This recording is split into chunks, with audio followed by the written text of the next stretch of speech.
the Arizona sun bled across the horizon as Eli McCord rode his weary horse down the familiar canyon trail, dust curling around him like old ghosts. 3 long years had passed since he'd left his ranch and the 2 Apache sisters who had turned a wandering drifter into a man with a home.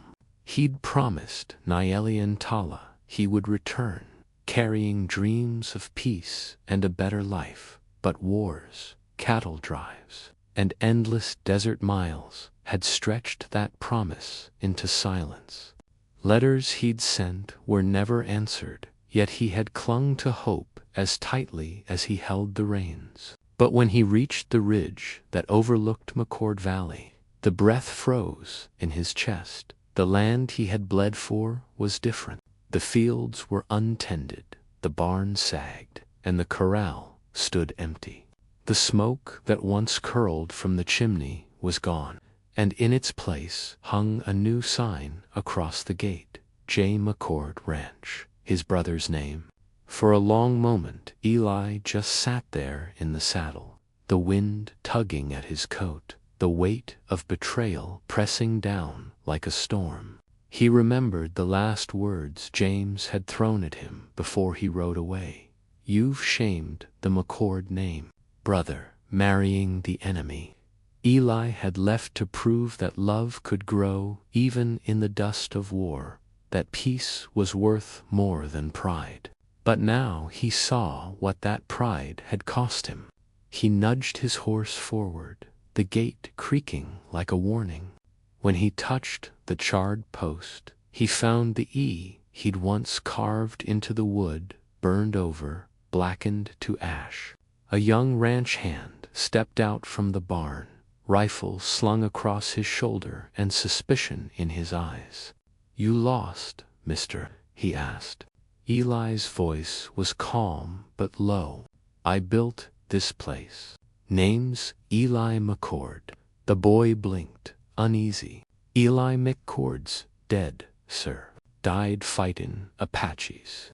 "That's what the boss said." Eli's jaw tightened. "Your boss tell you that himself?" "Sure did," the boy replied. "Mr. James don't like his brother's name mentioned near the house. He's got company." The last word struck like a bullet. Eli walked past him, his boots crunching on the dry earth, every step echoing years of loss. The path to the porch was lined with dead rose bushes, the same ones Nayeli had planted the spring before he left. The door stood half open, a flicker of lamplight spilling through. Inside came the low hum of laughter, the clink of glasses, and a woman's muffled sob. Eli stopped by the window and looked in, his pulse hammering. There was James, broad, smiling, sitting in Eli's old chair, wearing Eli's hat. He poured whiskey into 2 glasses, but across from him sat Nayeli, her wrists tied, her face streaked with tears, her eyes empty. Eli's heart twisted, his mind filled with the smell of dust and smoke and the sound of his brother's betrayal. He stepped back from the window, his hand resting on the revolver that had hung silent for too long. The stars were rising over the desert, cold and distant. Somewhere behind them, the wind carried the echo of old Apache songs, the kind Nayeli used to hum while watching the fire. Eli McCord looked once more at the house that had been his, at the life that had been stolen, and he whispered to the night, "Tomorrow, James, tomorrow you'll know the dead still ride." Eli McCord waited in the darkness until the lamplight dimmed and the laughter inside the house faded into the heavy silence of whiskey and guilt. The desert wind moved through the dead brush, whispering his name like a ghost that refused to rest. He stepped forward quietly, boots sinking into the dust, every movement deliberate, every breath heavy with the weight of 3 lost years. The porch creaked beneath him, and for a moment he saw his own reflection in the window. Older, harder, eyes hollowed by miles and memories. That reflection didn't belong to the man who left this place. It belonged to the ghost who had come back to claim what was stolen. He pushed the door open, slow as a prayer.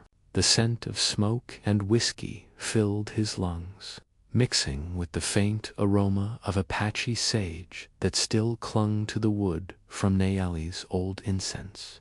The house looked both familiar and foreign, the walls he'd built now covered with his brother's trophies. The family Bible thrown carelessly on the floor, and above the mantel, the McCord rifle that had once belonged to their father, now polished and proudly displayed like a prize. James was slumped in Eli's chair, boots kicked up, eyes closed, a half-empty bottle resting on the table. Nayeli sat nearby, wrists free now, but her spirit still bound, staring at the floor with a look that could quiet thunder. Eli stepped inside, his shadow crawling up the wall as the floorboards moaned under his boots. Nayeli's eyes widened, her breath catching. "Eli," she whispered, voice trembling between disbelief and prayer. James stirred, blinking groggily. For a second, confusion crossed his face. Then came recognition, followed by fear. "You're dead," he muttered. Eli's voice was calm, colder than the desert night. "You made sure of that." James tried to stand, but whiskey made his legs clumsy. "You left, brother." "I saved what you abandoned." Eli's eyes narrowed. "You saved it by taking my home, my land, and driving out the women who kept it alive." James sneered. "They don't belong here, Eli. Neither do you. The world don't need ranches run by savages and fools who forget their blood." The words hit harder than any bullet. Nayeli flinched, tears burning her eyes, but Eli's hand never moved from his sidearm. "You always wanted the land," he said softly. "You just didn't have the heart to build it." James laughed, a dry, bitter sound. "Heart don't matter in this country, brother. Only men with guns and names carved in deeds survive." Eli stepped closer, the floor trembling beneath him. "Then maybe it's time one of those names gets burned away." The room went still. James' hand twitched toward the revolver on the table. But Eli moved faster, knocking the gun away, sending it skidding across the wood. The two brothers stood inches apart, breathing hard, the ghost of blood between them. "You think you can scare me?" James spat. "You ain't got it in you no more." Eli's voice dropped lower. "You're right. The man who left here wouldn't VA done what I'm about to do." Before James could reply, Eli turned his gaze to Nayeli. "Where's Tala?" he asked. Her lip quivered. He sold her, Eli, to the army post north of here." For a moment, Eli didn't move. Then his eyes hardened into something colder than death itself. "Then the devil better make room," he said quietly, "because I'm coming." The night stretched endless across the desert as Eli McCord rode north, the moonlight painting silver lines across the dry earth where once there had been rivers. Behind him, the faint glow of his old ranch faded into nothing, swallowed by dust and betrayal. Ahead lay the long road to Fort Stanton, a cold fortress of stone and steel where men bought and sold dignity beneath the flag of justice. Every hoofbeat echoed like thunder inside Eli's chest, and every gust of wind carried the ghosts of what he'd lost. Nayeli's words repeated in his mind like the ticking of a clock he couldn't stop. He sold her, Eli. He sold Tala. The thought cut deeper than any bullet. The sisters had once nursed him back from death when fever had nearly taken his life. They had taught him their songs, their stories, and what it meant to belong to the earth rather than own it. And now, one was broken in his house, and the other in the hands of men who saw her as nothing more than property. His hands tightened on the reins. The desert was cold, but anger burned hotter than the sun ever could. Somewhere behind him, James was likely stirring, waking to find his whiskey gone cold and his ghosts returned to life. Eli didn't care. He had no use for vengeance yet. First, he had to bring Tala home. As dawn began to bleed into the world, the landscape turned gold and red, the colors of both life and death.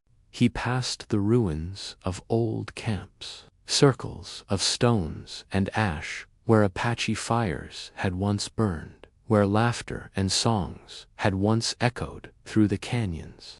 Now only bones and silence remained. He wondered if the men at the fort slept well after the raids they led, after the villages they burned. He wondered if Tala had cried when they dragged her away, or if she had stared them down with that same quiet defiance she'd always carried, the kind that made even storms seem small. His horse stumbled, weary from the miles, and Eli dismounted, leading it across the rocks. He found an old trail marker near the edge of a dry riverbed, a broken spear stuck upright in the sand. Around it, faint tracks led north, bootprints, wagon wheels, and the imprint of chains. He knelt, touching the dirt like a prayer. "Hold on, Tala," he whispered. "I'm coming." The wind carried his voice away. A vulture circled high above, tracing wide, patient circles, as if waiting for the end of something inevitable. Eli rose, dusting off his hands, eyes fixed on the horizon.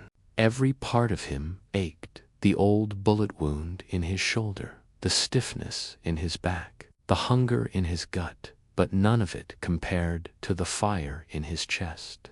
He was no longer riding for revenge, or for pride, or for the name carved on a ranch gate. He was riding for blood, not to spill it, but to redeem it. He knew that if he didn't bring Tala back, he'd never find peace again, not in this life or the next.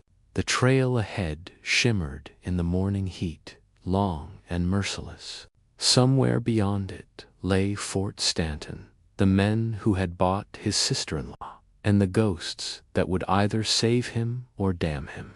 Eli swung back into the saddle, the leather creaking, his shadow stretching long across the sand. "Ride," he muttered to his horse, voice steady as steel. "Ride till the sun burns out." By the time Eli McCord reached Fort Stanton, the sun had climbed high and cruel, bleaching the world in white fire. The fort rose from the desert like a wound, all sharp timbers, cannon mouths, and flags that waved over the cries of the broken. He dismounted behind a ridge of red rock and studied the place through the shimmer of heat. Soldiers in blue coats patrolled the yard, rifles resting easy, while a wagon full of prisoners rattled toward the stables. The metallic clank of chains carried on the wind like the toll of a funeral bell.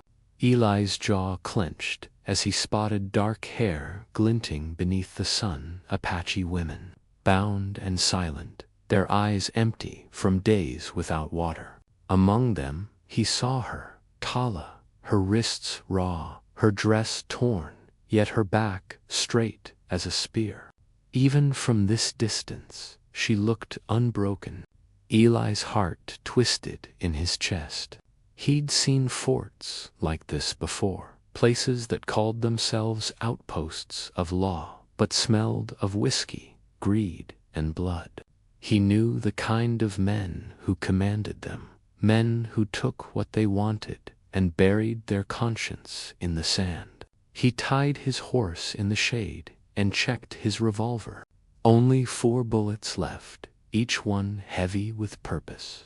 He moved along the ridge, boots silent on stone, and found an old trail leading to the supply yard. 2 guards lounged near the fence, one smoking, one sleeping. Eli slipped behind the wagon, drew his knife, and cut through the rope latch on the rear gate. The prisoners didn't react, too afraid, too broken, but Tala's eyes flicked up, sharp as lightning, recognizing the shape of a ghost she'd thought long dead. "Eli," she breathed, barely a whisper. "Quiet," he mouthed, slicing through the ropes on her wrists. The knife's edge bit through the fibers, and she winced, the skin beneath raw but alive. He helped her down, keeping low behind the wagon. "Can you walk?" he asked. "I can fight," she answered, voice hoarse but steady. The corner of his mouth twitched. That was Tala fire, even when the world drowned in dust. They crept toward the gate, shadows in the glare, but luck ran thin quick in this land. A soldier turned the corner, his eyes going wide. "Hey!" he shouted, reaching for his rifle. Eli spun, drew, and fired one shot clean through the chest. The crack echoed off the walls, and chaos erupted. Bells rang, men shouted, boots thundered on planks. Eli grabbed Tala's hand. "Run," he barked, leading her through the maze of crates and smoke. Gunfire split the air, bullets sparking off the stone. A round grazed his arm, searing hot, but he didn't slow. They burst through the back gate, a blur of dust and desperation, and dove behind the rock ridge where his horse waited. "Mount up," he yelled. Tala swung onto the saddle with the strength of a survivor, pulling him up behind her. The fort yard exploded with gunfire as soldiers scrambled to mount their own horses, shouting curses, swallowed by wind. Eli slapped the reins, and the horse leaped forward, hooves hammering the earth.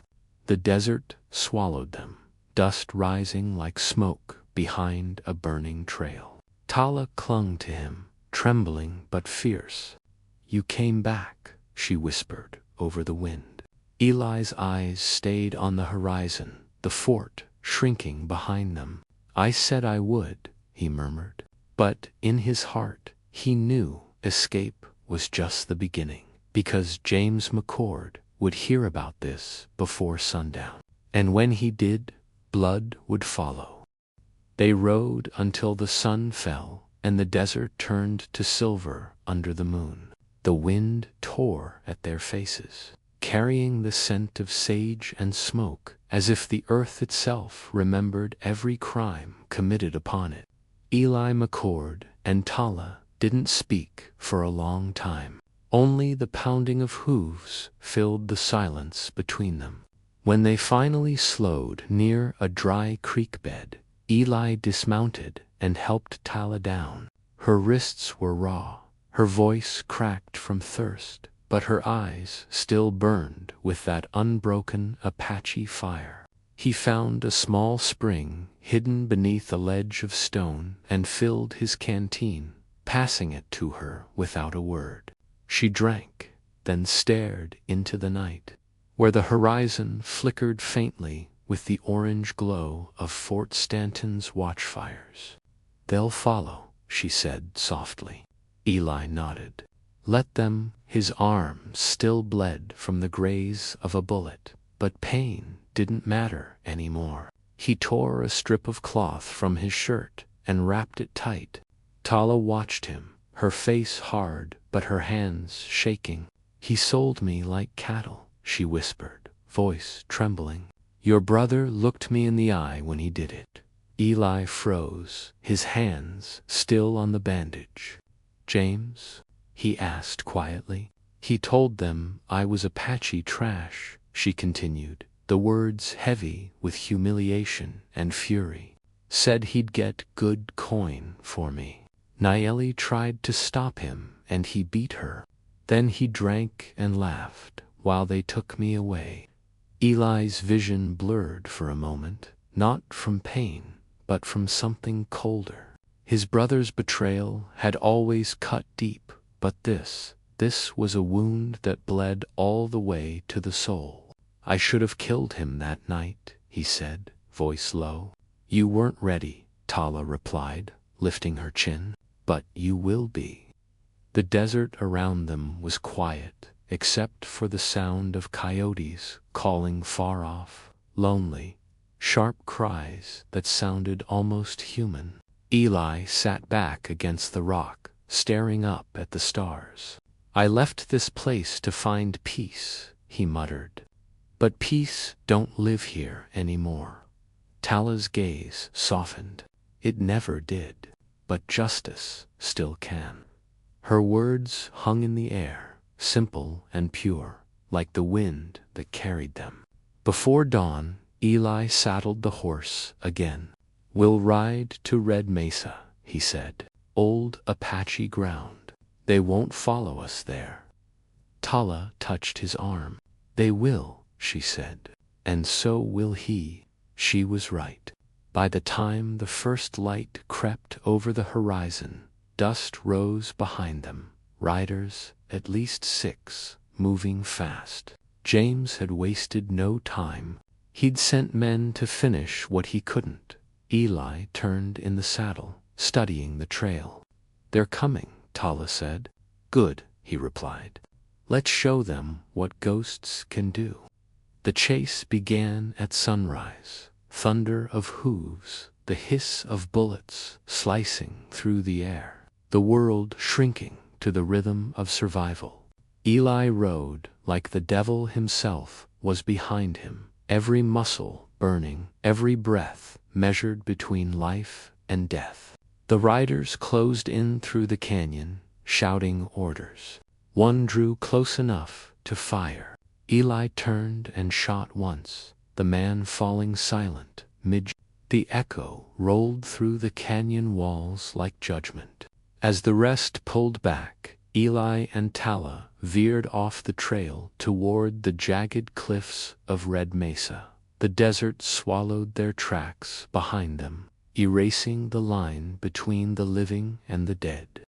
The sun bled red across the horizon as Eli McCord and Tala reached the jagged cliffs of Red Mesa, the sacred ground of her people, a place where the wind spoke in the voices of the dead. The land here was ancient and angry, carved by time and memory. The cliffs rose like the ribs of a buried giant, streaked with iron and shadow. Eli stopped his horse near a cluster of red stones shaped like an altar. He knew they couldn't outrun James's riders forever. This was where they would make their stand. Tala slid off the saddle, her hair whipping in the wind, her eyes fixed on the rising dust in the distance. 6 riders coming hard, the sound of their approach echoing like war drums across the canyon. They'll be here before dark, Eli said quietly. Tala nodded. Then the spirits will have company tonight. She knelt, pressing her palm to the ground, whispering in Apache words Eli couldn't understand, but felt deep in his bones. The air shifted, heavy and cold, like the land itself was listening. Eli checked his revolver, 2 bullets left. Not enough for the kind of justice the world owed, but enough for what he intended. He climbed to higher ground, positioning himself behind a rock ledge, while Tala gathered stones and dry brush to build a fire. Smoke would mark their place, but Eli wanted it that way. Let them come. Let James's men ride straight into the truth. As the first riders appeared below, Eli took aim and fired. The shot cracked like thunder, sending one man tumbling from his horse. The others scattered, returning fire, bullets sparking off the rocks. Tala lit the fire, flames licking the air, casting her face in a fierce glow. She picked up one of the fallen rifles Eli had scavenged earlier and began to shoot, her aim steady, as if the ancestors themselves guided her hand. The battle was short and violent, dust, smoke, and screams blending into the same cruel symphony the desert had heard for centuries. When the gunfire finally ceased, only 2 riders remained, galloping away toward the open plains. Eli watched them go, blood on his arm, his breath ragged. "They'll fetch him now," Tala said, her voice low. Eli nodded, staring at the trail leading west. "Good. I'd hate to hunt him in daylight." The fire crackled, its smoke curling into the blood-colored sky. For the first time in years, Eli felt something close to peace, not comfort, not forgiveness, but purpose. He looked at Tala, the flames reflecting in her eyes. "You could leave," he said softly. "Head south to the tribes. Start again." She shook her head. "I'm not running anymore. He sold me like a thing. I'll see his end with my own eyes." The wind howled through the canyons, carrying the cry of eagles overhead. Eli holstered his revolver and stared into the dying sun. "Then it's settled," he murmured. "Tomorrow we ride home." They spent the night on the mesa, surrounded by silence and ghosts. Eli dreamed of his brother's face, not as it was now, but as it had been when they were boys, both young and unbroken, before greed turned one into a stranger. When he woke before dawn, the desert was still and silver. In the distance, a lone rider was coming, slow, deliberate, with the certainty of a man who believed he owned everything he could see. James McCord was on his way, and the sun was rising red. The dawn broke cold and colorless over Red Mesa, the last day Eli McCord would ever ride as a man haunted by the past. The wind carried the dry rattle of sagebrush and the far-off cry of coyotes, fading as the sound of hoofbeats echoed through the canyon. James McCord rode alone, dressed in a black duster, his silver spurs glinting like teeth in the sun. He came slow, deliberate, as if the land itself were bowing to him.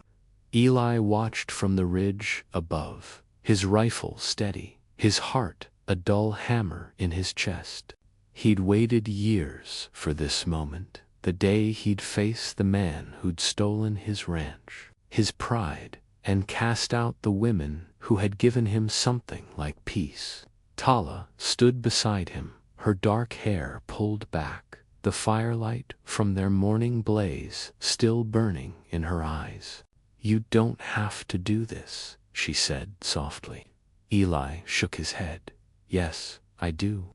He holstered his rifle, mounted his horse, and began the slow ride down the slope, dust curling around his boots like ghosts from another life.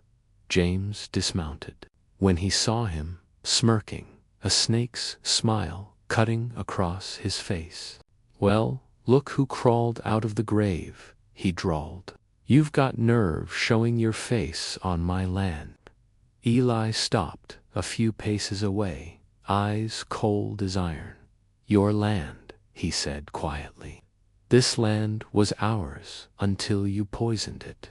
The air hung heavy between them, years of blood and betrayal burning in silence. James laughed, his hand twitching near his revolver. "You never understood, Eli. You were too busy playing house with savages to see what this place could be." Eli's voice dropped low, a growl. "Those savages had more honor than you ever did." Then came the silence, that unbearable, stretching pause before the world holds its breath. Both men moved at once. 2 shots cracked, twin flashes in the dust. The echoes rolled through the canyon like thunder. James staggered back, clutching his chest, eyes wide in disbelief. Eli dropped to one knee, blood blooming from his shoulder. For a heartbeat, the desert stood still. James tried to speak, but the words came out broken. "You took everything from me." Eli rose slowly, pain in every movement. "No, brother," he whispered. "You gave it away." James fell to the ground, the life leaving his eyes like the sun sinking behind the hills. Eli stood over him, breath shallow, the gun trembling in his hand. Tala ran to him, catching his arm as his knees gave out. "It's over," she said, voice trembling. Eli looked at her, at the woman who had lost everything yet still carried the fire of the land within her. "Maybe now it is," he murmured. They buried James beneath the red stones, the wind keening like a prayer. By dusk, the ranch lay quiet, smoke rising from the distant chimneys, where once men had laughed and worked. Eli and Tala rode toward it, side by side. The gates were still scorched, the house broken, but the earth beneath was theirs again. "What'll you do now?" she asked. Eli glanced at the horizon, where the sky burned gold. "Rebuild," he said. "Not just this place, something worth keeping."